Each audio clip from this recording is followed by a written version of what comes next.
Good evening ladies and gentleman. आज chapter number 8, 9, video number 7। Let's see what we have today. इसमें IT and communication वाला chapter मैंने include करने की कोशिश की है।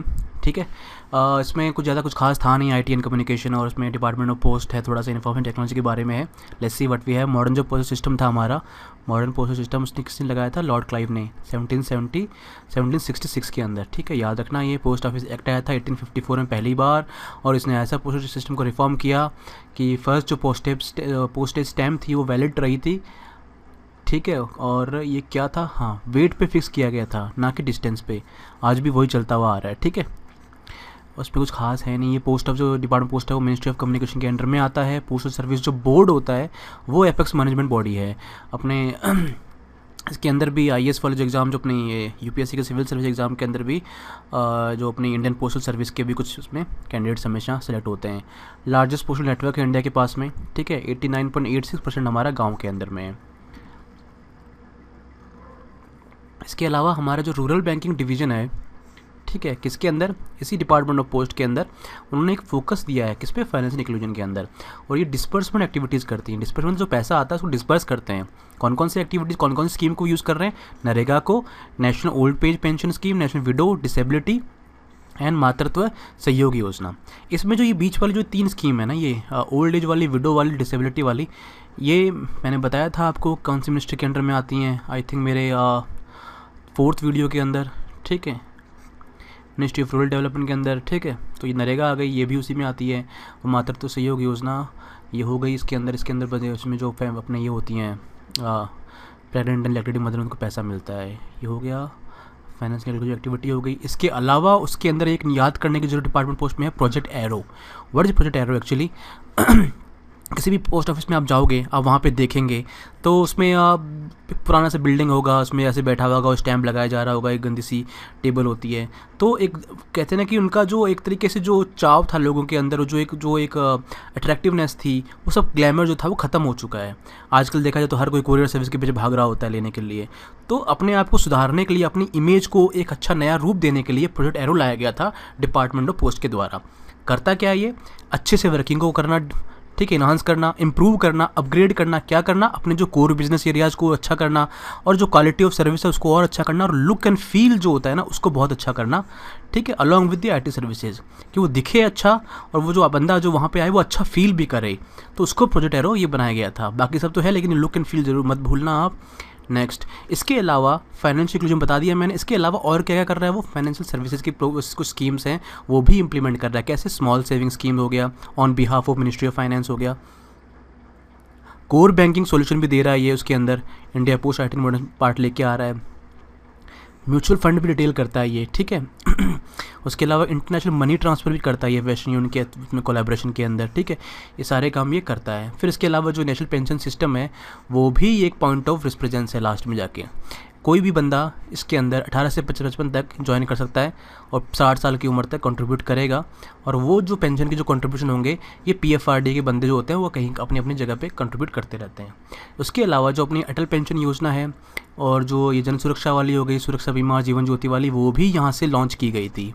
ठीक है, पता ये पूछ सकता है कौन कौन सी ये डिपार्टमेंट डील करता है। पोस्टल लाइफ इंश्योरेंस है, फिर रूरल पोस्टल लाइफ इंश्योरेंस है। पोस्टल लाइफ इंश्योरेंस है वो सेंट्रल स्टेट गवर्नमेंट को डील करती है, सेंट्रल स्टेट पीओसी को डील करती है, यूनिवर्सिटीज़ गवर्नमेंट एडेड एजुकेशन को करती है, नेशनल बैंक होते हैं, लोकल बॉडीज़ हो गई। ऑब्जेक्टिव क्या है? Provide the insurance cover to the rural public in general and to weaker section को। ठीक है, जितने भी अपनी गांव की जनता है उनके, वहाँ पे जो गरीब लोग हैं, वुमेन हैं वहाँ के रूरल एरिया की, उनके अंदर इंश्योरेंस की अवेयरनेस बढ़ाना, उनको इंश्योरेंस कवर देना। ठीक है, और जो पीएलआई प्रॉपर वाली है वो सेंट्रल एंड स्टेट गवर्नमेंट के एम्प्लॉयज़ को, पीएसयूज़ के एम्प्लॉयज़ को, universities government aided education institute को, और नेशनल जो बैंक हैं, लोकल बॉडीज़ हैं, उनके अंदर देती है। ठीक है, थोड़ा सा डिफरेंस है, कुछ खास है नहीं इसमें। फिर आगे अपना डिजिटल इंडिया प्रोग्राम, ये मिनिस्ट्री ऑफ आईटी के अंदर चलता रहता है। वो जो डेटी है अपनी, ठीक है, मत पूछना डेटी क्या है, इतना तो पता होना चाहिए आपको। 9 पिलर ऑफ ग्रोथ कौन कौन से हैं इसके अंदर डिजिटल इंडिया प्रोग्राम के अंदर? ठीक है, इसके अंदर आएंगे अपने, फर्स्ट आता है ब्रॉडबैंड हाईवे। ठीक है, दूसरा आएगा ई गवर्नेंस। ठीक है, और सॉरी इधर आएंगे universal access to mobile connectivity. Third आएगा पब्लिक इंटरनेट एक्सेस प्रोग्राम आ गया। फोर्थ आएगा ई गवर्नेंस रिफॉर्मिंग। फिर है अपनी ई क्रांति, information on all electronic manufacturing. इसमें टारगेट नेट जीरो इम्पोर्ट, ये याद रखना आप एक। ठीक है, IT for jobs, early harvest. इसमें हमें 2 चीज़ जरूर याद रखनी है, फर्स्ट इज ई क्रांति and second early harvest, because ये नाम बहुत स्पेशल से हैं, इसमें पूछ सकता है वो कि ये होते क्या क्या हैं। ठीक है, इसके अंदर और कुछ था, ब्रॉडबैंड हाईवे हो गया, मोबाइल कनेक्टिविटी आ गई, सबको इंटरनेट दे दिया आपने, पहले हाईवे बनाए, सबको मोबाइल दिलवाया, फिर उन सबको इंटरनेट दिया, फिर उनसे क्या किया, उनको यूज़ करना स्टार्ट किया ई गवर्नेंस के लिए। उसके बाद में जब उन्होंने ई गवर्नेंस में यूज़ करना स्टार्ट किया, फिर डिलीवरी करना स्टार्ट कर दी, जनता के अंदर इन्फॉर्मेशन दे दिया आपने, फिर आपने ये इलेक्ट्रॉनिक मैन्युफैक्चरिंग करना स्टार्ट कर दी कि सारा मोबाइल, सारा सिस्टम, जो चीज़ें होती हैं ये सब इंडिया के अंदर ही बनना स्टार्ट हो जाएँ। फिर IT को यूज़ करना स्टार्ट किया उन्होंने जॉब के लिए। फिर अर्ली हार्वेस्ट प्रोग्राम आ गया। ठीक है, ये मैं बताऊंगा अर्ली हार्वेस्ट प्रोग्राम होता क्या है स्पेशली। ठीक है, लेट्स सी नेक्स्ट पेज पे क्या है। हाँ, ई क्रांति। इसमें आप ई क्रांति की जो अगर पूछेंगे होता क्या क्या ई क्रांति, तो ये है हमारे। ठीक है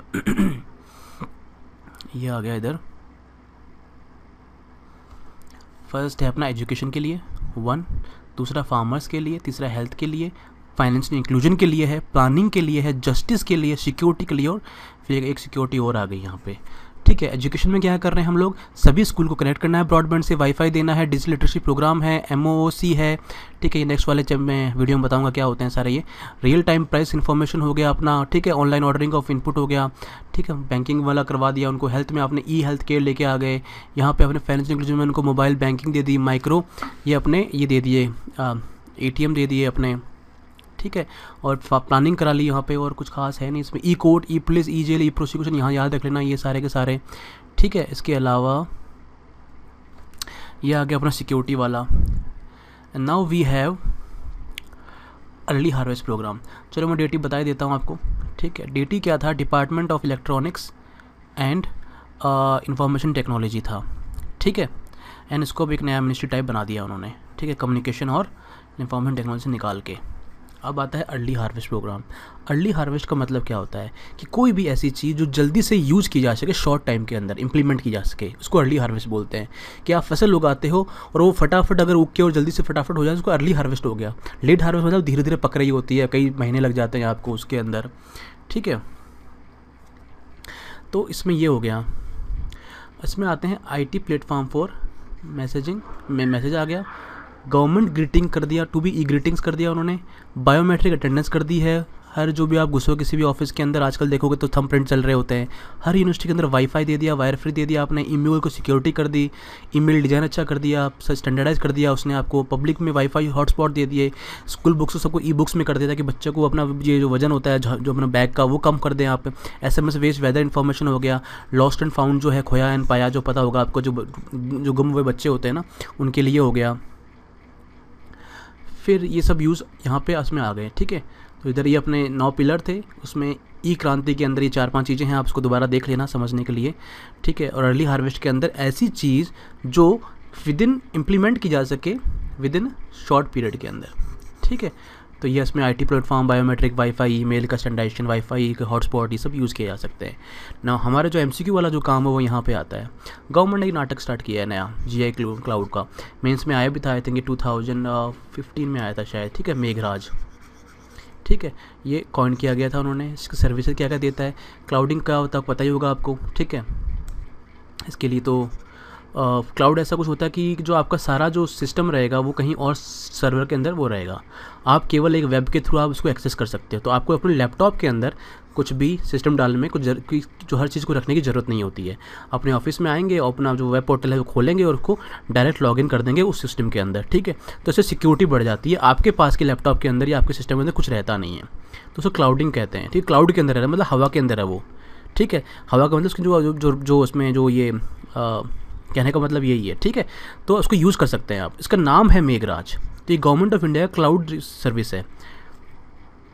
कंफ्यूज कहाँ हो सकता है इंसान प्रीलिम्स में। मेघदूत, ये मेघराज है वो मेघदूत है। मेघदूत क्या है, एक CDAC अपना। CDAC क्या होता है, ये centre for development of advance computing, ये इसका क्लाउड प्लेटफॉर्म है मेघदूत।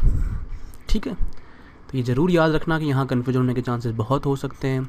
अब जो मेघराज है GI क्लाउड, वो उसके सर्विसेज क्या क्या देता है। अब देखो, इसका याद करने का सिंपल है। IaaS, PaaS, SaaS, TaaS, infrastructure as a service, platform as a service, software as a service, storage as a service. बस इसके अंदर जाने की कोई ज़रूरत नहीं है, इतना पता होना चाहिए किससे रिलेटेड है ये, ठीक है। अगर आप सिंपल देखेंगे तो इंफ्रास्ट्रक्चर मतलब कि आपको कहीं पे आपको सर्वर लगाने की ज़रूरत नहीं है, आपको बड़े बड़े कंप्यूटर रखने की ज़रूरत नहीं है, हार्ड ड्राइव रखने की ज़रूरत नहीं है, आपको ऑलरेडी क्लाउड पर मिल जाएगा, तो इंफ्रा वो चला गया। प्लेटफॉर्म मिल गया, डिफरेंट प्लेटफॉर्म आपको यूज़ कर सकते हो, सॉफ्टवेयर मिल जाएगा फ्री के अंदर। स्टोरेज की डिवाइसेज आप जो हर चीज़ आज देखता होगा सब लोग गूगल ड्राइव के अंदर सेव करके रखते हैं, तो गूगल ड्राइव क्या है, वो भी तो क्लाउड सर्विस है एक तरीके से, ठीक है। फिर आ गया अपना ये नेशनल नॉलेज नेटवर्क आ गया।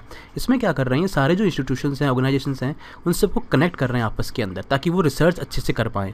मल्टी गीगाबिट एक नरेन सर्विस है ताकि ये unified high speed network backbone बन जाए सब एजुकेशन इंस्टीट्यूट के लिए।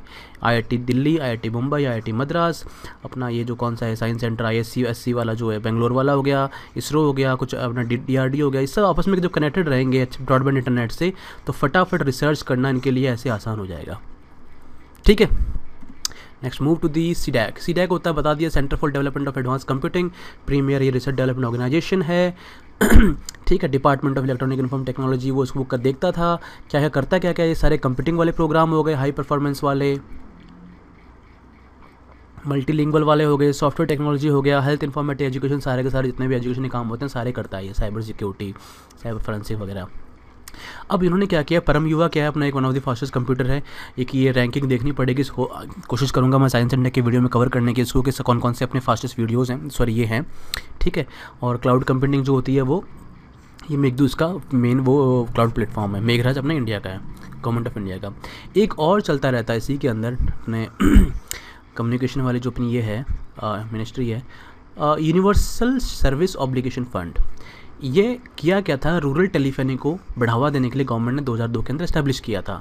इसका मतलब क्या है, यूज़ क्या है इस चीज़ का, ये जो फंड होता है पहले तो बनाते कहाँ से हैं, कहाँ से पैसा कहाँ से आता है, इसमें उन्होंने एक चीज़ लगाते हैं, ये यूनिवर्सल एक्सेस लेवाई लगाते हैं। कहाँ पे, जो अपने ऑपरेटर्स होते हैं, टेलीकॉम ऑपरेटर जितने भी हैं अपने एयरटेल ये वो जितने भी हैं, ये BSNL हो गया, सारे मिला के उनकी जो रेवेन्यू हो रही होती है, ठीक है, उनका एक परसेंटेज ले लेते हैं ये लोग और उस परसेंटेज को इस फंड में डालते रहते हैं, ठीक है। जो फंड बन गया, अब इसका यूज़ क्या करेंगे, जितने भी अपने जो ये जो रूरल एरियाज़ हैं, अनरीचेबल एरियाज़ हैं, मार्जिनलाइज्ड पीपल हैं, गरीब लोग हैं, उन सब को टेलीकॉम सर्विसेज को आप यूनिवर्सल एक्सेस दे दोगे कि भैया आपको सबको सर्विस दी जाएगी, ब्रॉडबैंड मिलेगा, मोबाइल के लिए आपको टावर तैयार रहेंगे, इंटरनेट आपको सस्ता मिलेगा, ठीक है। कोई भी रूरल एरिया होगा, रिमोट एरिया होगा, वहाँ पे सब में टेलीकॉम सर्विस प्रोवाइड की जाएंगी, अफोर्डेबल प्राइसेस भी, कि अफोर्ड कर पाएँ और रिजनेबल भी होने चाहिए, ठीक है, ताकि दोनों तरफ नुकसान भी ना हो। ये जो फंड था अंडर डिपार्टमेंट ऑफ टेलीकम्युनिकेशन के अंदर बनाया गया है, ठीक है। नॉन लैप्सिबल फंड है, अगर कोई अगर उस साल का आपने टारगेट बनाया है और वो खर्चा नहीं हुआ तो ये वापस गवर्नमेंट के पास नहीं जाता, वहीं पड़ा रहता है फंड के अंदर ही, ठीक है। तो USF याद रखना बहुत इंपॉर्टेंट चीज़ है। भारत नेट आ गया, 2.5 लाख अपने पास ग्राम पंचायत है कंट्री के अंदर पूरी की पूरी, और गवर्नमेंट ऑफ इंडिया बोलती है भैया सबको कनेक्ट करेंगे, किससे करेंगे, नेशनल ऑप्टिकल फाइबर नेटवर्क से, ठीक है। अब इसी प्रोग्राम को हमने चेंज करके नाम दे दिया भारत नेट, सबको ब्रॉडबैंड से कनेक्ट करने का ना चल रहा है, अभी तक हुआ नहीं है, देखते हैं कब होता है। Let's move to the next, अपना आ गया ये डिजिटल इंडिया प्रोग्राम। कुछ और इनिशिएटिव उन्होंने स्टार्ट किए हैं, ये अजीब अजीब से नाम थे, तो उनका ये UPSC को बहुत प्यार है इन नामों से, आजकल मोदी के आने के बाद में तो ये न्यूमोनिक्स बहुत फेमस हो गए, लिम्स हो गया, NDSAP हो गया, E-ऑफिस हो गया। तो होते क्या क्या पहले देख लेते हैं। सारे कोर्ट केसेज हैं, उनको वेब बेस्ड टूल बनाया अपना, ईजी टू एक्सेस, आप उनमें क्या कर सके, कॉम्प्रिहेंसिवली देख पाएँ, रेगुलेट कर पाएँ और प्रोएक्टिव मॉनिटरिंग कर पाएँ। तो ये लिम्स है, फुल फॉर्म है इसकी legal information management based system. Then we have NDSAP, national data sharing and accessibility programme, ठीक है। ये क्या करने में काम आएगा, facilitate the access to government of India own shareable data information, कि जो गवर्नमेंट ऑफ इंडिया जो करती है वो शेयर कर पाएगी, वो सब आप इसमें इस प्रोग्राम के थ्रू एक्सेस कर सकते हैं। जो मतलब वो जो फ्री है, सिक्योरिटी की कोई इम्प्लीकेशन नहीं है, वो सारा डाटा जहाँ पे स्टोर रहेगा आप उसको एक्सेस कर पाएंगे इस प्रोग्राम के थ्रू। देन वी हैव E-ऑफिस, एफिशिएंसी बढ़ाने के लिए, कंसिस्टेंट बढ़ाने के लिए, इफेक्टिवनेस बढ़ाने के लिए गवर्नमेंट रिस्पॉन्सेज की। अभी आप बताना मुझको, मैं यहाँ लिख तो देता हूँ वैसे, ये कौन सा वो था डिपार्टमेंट था, आपको मैंने आई थिंक 1 2 3 उसमें बताया था मैंने अपने लेक्चर के अंदर, वीडियो के अंदर, कि इसको E-ऑफिस को डील करता है, कौन सा डिपार्टमेंट डील करता है। Don't disappoint me, let's move to the next chapter. पहला वाला चैप्टर कंप्लीट हो चुका है, कुछ खास था नहीं उसके अंदर, ठीक है। डिफेंस, ये चैप्टर भी एक बोरिंग चैप्टर है, UPSC कहीं पूछती नहीं है कभी इससे। कौन कौन सी मिनिस्ट्री डिपार्टमेंट, लेट्स सी देखते हैं। डिपार्टमेंट ऑफ डिफेंस है अपने पास, जिसके अंदर सारा का सारा डिफेंस स्टाफ बैठता है इंटीग्रेटेड वाला, सर्विसेज बैठती है, तीनों आर्मी है, एयरफोर्स नेवी बैठती है, और बाकी जो इंटर सर्विस ऑर्गेनाइजेशन हो सबके सब यहीं बैठती हैं, इसके अंडर में आती हैं। इसके अलावा एक और डिपार्टमेंट है वहाँ वो डिफेंस प्रोडक्शन वाला है, जितना भी सामान बनता है डिफेंस रिलेटेड वो इंडिया के अंदर वो इसी डिपार्टमेंट के अंडर सारा काम चलता है। फिर अपना ये आ गया डिफेंस रिसर्च एंड डेवलपमेंट नाम का डिफेंस रिसर्च है, कुछ होता है नहीं इसमें। आप पूछेंगे कैसे पता, बस पार्ट ऑफ रह चुका हूँ उस ऑर्गेनाइजेशन का। सेक्रेटरी हेड करता है, ठीक है। वही सेक्रेटरी क्या होता है, साइंटिफिक एडवाइज़र होता है किसको, रक्षा मंत्री का। काम क्या होता है इसका, ये एडवाइस करता है गवर्नमेंट को on scientific aspect of the military equipment के लिए, लॉजिस्टिक के लिए, इन्फॉर्मेशन ऑफ रिसर्च के लिए वगैरह वगैरह। एक और डिपार्टमेंट है जो अपने जो रिटायर हो जाते हैं सर्विस उनके वेलफेयर के लिए, ठीक है। लेट्स मूव, ये है काम की चीज़। इंडिया में आज आपने रोज़ अखबार में पढ़ते होंगे इतनी एक्सरसाइज हो रही है मिलिट्री एक्सरसाइज कंट्रीज़ के साथ साथ, ठीक है। अब ये रोज़ उसमें जैसे अभी भी चल रही है, आज एग्जैक्टली आज वो चल रहा है वहाँ पे नोमैडिक एलिफेंट चल रही है, किसके साथ, मंगोलियन आर्मी के साथ में, ठीक है। कहाँ चल रही है, CIJW है, ये counter insurgency jungle warfare Mizoram के अंदर है, ठीक है। One of the best centre in the world for the any counter insurgency. ये कहते हैं कि 10 दिन को अपने जवान सोल्जर्स को छोड़ दिया, जंगल में छोड़ दिया जाता है अपने आप सर्वाइव करने के लिए, ठीक है। बहुत ही ग्रूवल एंड क्रूवल ये है प्रोग्राम है, ठीक है। चलो इसमें आप देखते हैं कौन कौन सी अपने पास में ये एक्सरसाइजेज हैं, ठीक है। We have a Lokayan.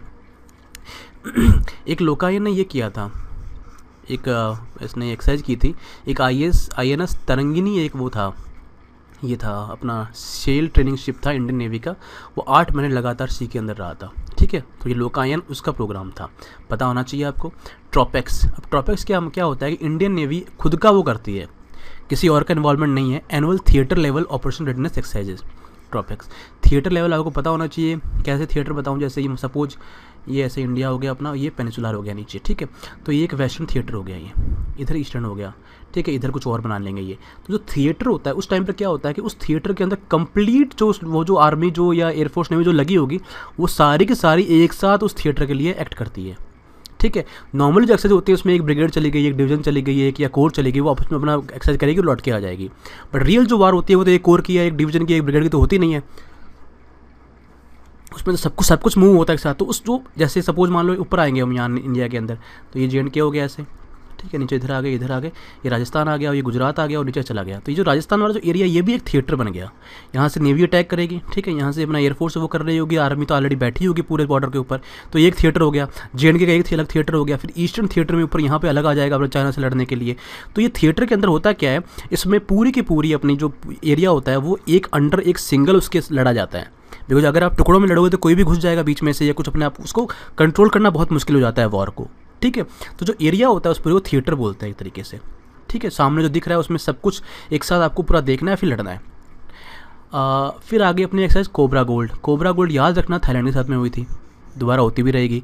Aquamarine मैंने आपको बताया था कल वाले में, इंडिया एंड मालदीव, ठीक है, एक्सरसाइज है। हदर humanitarian assistant and disaster relief है ये, ठीक है। अब इसमें क्या किया था, हमारे लक्षद्वीप आइलैंड के अंदर हमने एक्सरसाइज की थी, करावती, अगवती, कल्पनी, अनरोथ के नाम याद रखना, पूछते हैं कौन से डिमांड आते हैं तो पता होना चाहिए, करावती वगैरह। आई थिंक करावती लक्षद्वीप की कैपिटल है, ठीक है। ये ट्रॉपेक्स हो गया, कोबरा गोल्ड, एक्वामरीन हो गया, ये हो गया। शाहीन अपने काम की नहीं है, चाइना पाकिस्तान की है, नाम भी ऐसा ही है, Sino India cooperation India and China के बीच में है। एक ये आया था ऑप सहायता आया था एक, ठीक है, ये याद रखना, ऑपरेशन सहायता एंड एक ऑपरेशन हेस्टैग आया था, ठीक है। ये मिसिंग जो मलेशियन एयरक्राफ्ट सर्च चल रही थी, आपको पता होगा, एक वो उड़ा था मलेशिया से एक प्लेन और गायब हो गया, आज तक नहीं मिला है। तो उसको ढूंढने के लिए इन्होंने इंडियन नेवी ने यहाँ अपने बे ऑफ बंगाल में चलाया था। एक और प्रोग्राम है कपेला, ये इराक से बंदे निकलवाए थे। मेघ राहत पता होगा, कश्मीर वैली के अंदर फ्लड इवैक्यूएशन किया था हमने। अभी आज फिर जहाँ पर बारामूला के अंदर बाढ़ आई हुई है, आई डोंट नो उसका नाम क्या रखा है उन्होंने अभी, तो ठीक है। तो मेघ राहत उस टाइम का था, मेघ मतलब बादल और राहत मतलब बादल से बचाओ। संकट मोचनी पता होना चाहिए, साउथ सूडान था अपना। मैत्री पता होना चाहिए, नेपाल के अंदर गए थे हम लोग। राहत पता होना चाहिए, यमन में गए थे, ठीक है, याद कर लेना इन चारों को। लेट्स मूव अपना अब आगे नेवी, ठीक है। ये है अपनी जो रियल में कंटेंट हम कर रहे हैं हम, वरुणा, ठीक है। वरुणा क्या है, वरुणा जो है अपना वाटर गॉड है, ठीक है, पानी का देवता जो बोलते हैं। तो पानी का देवता तो नेवी का, ऑब्वियसली नेवी पानी की है, ठीक है, उसमें हम फ्रांस को जोड़ देंगे, ठीक है। फिर आता है इंद्र। इंद्र कहाँ का है, नॉर्थ में बोलते हैं रहता है या आकाश में रहता है, तो एक तरीके से रशिया नॉर्थ में ही है, तो ये इंडिया एंड रशिया के बीच में आ गया, ठीक है। फिर आ गई अपनी SLINEX, SL Sri Lanka, IN Indian navy, उनकी दोनों की एक्सेस स्लिनेक्स हो गई। मलाबार तो ये तो बताने की ज़रूरत ही नहीं है, यूनाइटेड नेशन में स्टेट्स अपना अमेरिका और जो इंडिया है वो करते रहते हैं। अभी जापान और ऑस्ट्रेलिया को भी इन्वॉल्व कर लिया है। लेसी कितना आगे जाता है उनकी। सिम्पेक्स जो आ गया, ये आ गया Singapore navy and Indian navy, ठीक है। इप्सा मार आई थी, ये वही है, आपको पता होगा इप्सा क्या है, India Brazil south Africa. Ipsa क्या, साउथ टू साउथ कॉपरेशन है, उन्हीं लोगों की जो एक्साइज होगी वो इप्सा मार होगी। कोंकण आ गया, कोंकण के अंदर अपने जो भाई साहब ये रॉयल नेवी इंडियन नेवी का काम है। जो कोंकण जो एरिया है नीचे वाला अपना साउथ वाला, यहीं से ब्रिटेन ने घुस के अपना इंडिया के अंदर टेक ओवर करने की कोशिश किया, तो वैसे याद कर सकते हो आप, ठीक है। ओशी इंडेक्स आ गया, तो ऑस मतलब ऑस्ट्रेलिया, इंडिया एक्सरसाइज हो गई। सहयोग काजिन, ये अजीब सा नाम है, याद रखिएगा, सहयोग तो इंडियन नाम है, और काइजिन जो होता है जापानीज नाम है, तो इंडियन जापान की कोस्ट गार्ड में एक्सरसाइज है ये। एक नसीम अल बहार आई थी, और एक ये आई थी, एक और आई थी, अल नागा आई थी, ALNAGAH, अल नागा ना, ये तो नाम चेक कर लेना, लेकिन है ऐसे ही, अल नागा ही है। ये भी इंडिया ओमान की थी, ठीक है। नसीम अल बहार और अल नागा दोनों के बीच में थी। लेट्स मूव, ये आ गया एयरफोर्स। एयरफोर्स के अंदर कौन कौन सी एक्सरसाइज हो रही हैं अपनी एयर एक्सरसाइज, इंद्रधनुष हो रही है यूके के साथ में, और रेनबो हो रही है, ठीक है। तो ये आकाश में दोनों उड़ रहे हैं, तो इनको ऑब्वियसली ऊपर वाली चली गई। फ्रांस आ गया, तो फ्रांस में वरुणा की थी हमने उधर, अब यहाँ क्या करेंगे हम, गरुड़ा करेंगे, ठीक है। और ये फिर इंदिरा आ गई, तो ये इंडिया और रशिया की हो गई, एविया इंड्रा ये, ठीक है। अब आ गया आर्मी वाली एक्सरसाइज, मित्र शक्ति, स्लिनेक्स वहाँ की थी हमने, यहाँ क्या कर रहे हैं, श्रीलंका में वो कर रहे हैं, श्रीलंका में ये मित्र शक्ति कर रहे हैं। एक हैंड याद रखना है, ये हमने आई थिंक इसने दिया नहीं है यहाँ पे, जहाँ से मैंने ये उठाया था। India China joint military training exercise नहीं है ये, आई थिंक काउंटर इंसर्जेंसी की ऑपरेशन थी, ये हमने उत्तराखंड में की थी इनके साथ में, ठीक है। काउंटर इंसर्जेंसी वाली एक्सरसाइज शक्ति है, ये इंडिया एंड फ्रांस के बीच में आ गई। यहाँ पहले क्या था, वरुणा था, यहाँ क्या था, गरुड़ा था, अब यहाँ शक्ति आ गई, तो ठीक है, ऐसे याद रख सकते हो तीनों। नोमैडिक एलिफेंट बताया था मैंने आपको, ये मंगोलियन आर्मी के साथ है। क्यों है, क्योंकि नोमैड मंगोल होते थे, पूरे वर्ल्ड को उन्होंने साफ कर दिया था एक बार, आपको पता होगा इसका। युद्ध अभ्यास आ गया, युद्ध अभ्यास किसके साथ में होगा, यूनाइटेड स्टेट में होगा, तो UA ऐसे याद रख सकते हो, ठीक है। यहाँ पे यू से ऐसे करके ना। सूर्य किरण याद रखना, सूर्य कहाँ पर होता है, किरण कहाँ होती है, नेपाल वाला। लामित्य याद रखना, एक अजीब सी एक्सरसाइज है, ये सेचिलिस के साथ में है। एक्यूबरन के साथ में बताई थी मैंने, मालदीव के साथ में बताई थी। अब आ गया प्रबल दोस्तक, कजाकिस्तान के साथ में। अब आ गया NCC, आई थिंक सारी एक्सरसाइज कम की हो चुकी हैं कंप्लीट। NCC में क्या है, ये नेशनल कैडेट कोर था, NC एक्ट में आया था, उसका मोटो याद रख लो बस, यूनिटी एंड डिसिप्लिन, कुछ खास था नहीं इसमें। Let's move to the defence undertakings. इसके अंदर क्या क्या है, हमारी कुछ कंपनियां हैं जो डिफेंस अंडरटेकिंग में आती है। हिंदुस्तान हाल हो गई है, HAL, ठीक है, ये नवरत्ना कंपनी है, और बहुत बड़ा एक कॉम्प्लेक्स है। एक बेल आ गई, ये क्या करती है, बंगलोर में है, और ये सारा ये इलेक्ट्रॉनिक से काम करती है, इसके स्टूडेंट मैंने देखे हैं अच्छे से। Garden reach ship builders engineering वाला, ये फ्रिगेट हो गए, फास्ट इंटरसेप्टर हो गए, कुछ अवार्ड मिला था, छोड़ो। गोवा शिप यार्ड है, हिंदुस्तान शिप यार्ड है। मजदाउन डॉक पता ही होगा आपको, बार बार अपनी सबमरीन वहीं से बनी रहती है, ठीक है ना। मिनी रत्ना हो गया, ठीक है, बहुत अच्छा ये एक डॉक वो अच्छी शिप यार्ड है, ओनली गवर्नमेंट का सपोर्ट मिल जाता तब तक हम नंबर 1 होते। BEML क्या, ये मिनी रत्ना हो गया। भारत डायनामिक लिमिटेड हो गया। फिर मिश्रा धातु निगम एक वो है, ऐसा सुनोगे तो बोलेंगे ये क्या चीज़ है। मिधानी देखो, मिधानी मिश्रा धातु निगम लिमिटेड हैदराबाद में है। ये क्या करती है, सुपर एलॉयज बनाती है, आयरन, निकल, कोबाल्ट, टाइटेनियम के, ठीक है, स्पेशल स्टील्स बनाती है, सॉफ्ट मैग्नेट मेटल बनाती है, ये भी इसी के अंडर में आती है, याद रखना। ये हम सोचेंगे कहीं भाई धातु वातु है तो कहीं और इंडस्ट्री होगी, कोई हैवी उसकी मेटल वाली, या कहीं PSU आएगी, मिनिस्ट्री ऑफ इंडस्ट्री के अंडर में आएगी, बट नहीं, मिधानी डिपार्टमेंट ऑफ डिफेंस के अंडर उसमें आती है, प्रोडक्शन में। इसके अलावा कुछ और डिपार्टमेंट है इस मिनिस्ट्री के अंडर में, नाम देख लो।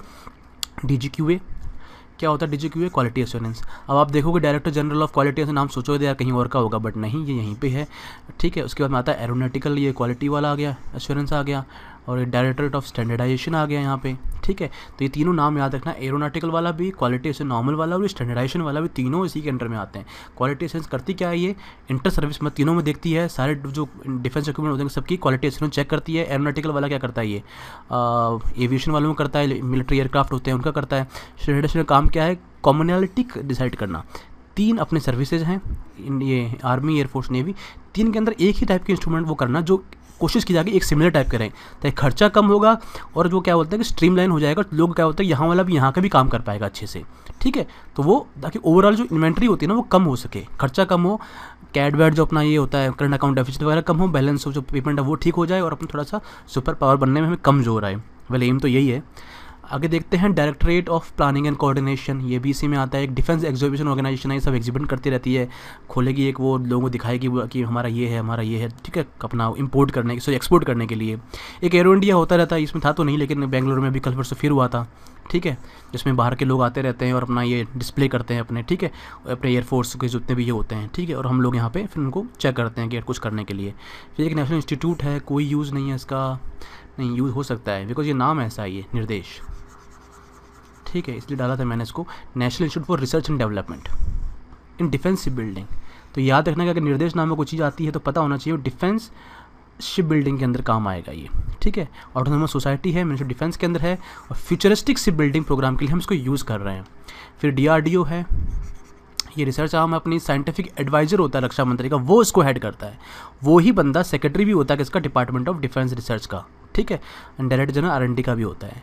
इसके अलावा 2-3 छोटी छोटी चीज़ें हैं। आर्म फोर्सेस फ्लैग डे कब मनाया जाता है, 7 दिसंबर को। जितने भी सेक्रीफाइस हमारे बंदों ने आज तक दिए हैं देश के लिए, उस दिन हम उनको याद करते हैं, 7 दिसंबर। आर्मी डे कब होता है, 15 जनवरी। उसके बाद एयरफोर्स आएगा 8 अक्टूबर, उसके बाद नेवी डे आएगा 4 दिसंबर, और उनके सबके बाद में क्या आएगा, ये आर्म फोर्सेस फ्लैग डे आ जाएगा, ठीक है, 15 जनवरी, 8 अक्टूबर, 4 दिसंबर एंड 7 दिसंबर। पैरामिलिट्री फोर्सेज में क्या क्या आएंगे, आसाम राइफल आती है, इंडियन कोस्ट गार्ड आती है। कुछ लोगों ने कहीं पे ऐड कर रखा है, कहीं नहीं ऐड कर रहा है। SFF होती है, स्पेशल फ्रंट फोर्सेस, आपको पता होगा ये कहाँ बैठी है, यहाँ पे उत्तराखंड में एक जगह है, क्या नाम है उसका, दिमाग से स्किप हो गया, ये वहाँ पे है। ये बेसिकली चाहे तिब्बत जो हमारे जो 62 की जो वार हुई थी, उसके बाद में अमेरिका के सपोर्ट से हमने बनाया था, इन जो तिब्बतियों को हमने रिक्रूट किया था, ये किया था ताकि ये डील कर सके हम उनको चाइना के एग्रेशन से। अभी इसका क्या यूज़ है, no one knows actually. Thank you very much. I hope आपको सबको पसंद आ रहा होगा, कुछ इंप्रूवमेंट हो रहा होगा इंडिया बुक पढ़ने में, ठीक है। Thank you.